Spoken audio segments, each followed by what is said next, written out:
এই যে বন্ধুরা, আজকে এই সাইজের একটা মাছ নেওয়া হয়েছে।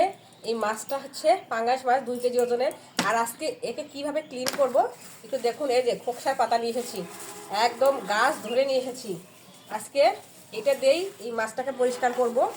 আর এই যে কালো কালো গায়ে এগুলো কিন্তু থাকবে না।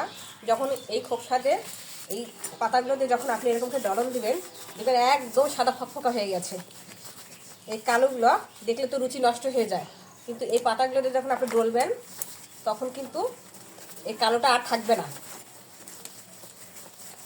এটা মাছ অনেকেই খায় না, অনেকেই গা ঘিন ঘিন করে, কিন্তু এটা খেতে আমার খুবই ভালো লাগে। এই দেখুন, এই যে সাদা সাদাগুলো উঠে পড়ছে, দেখুন এই যে কালো যে ইয়াগুলো, সেটা দেখুন কীভাবে ক্লিন হচ্ছে, দেখুন দারুণভাবে।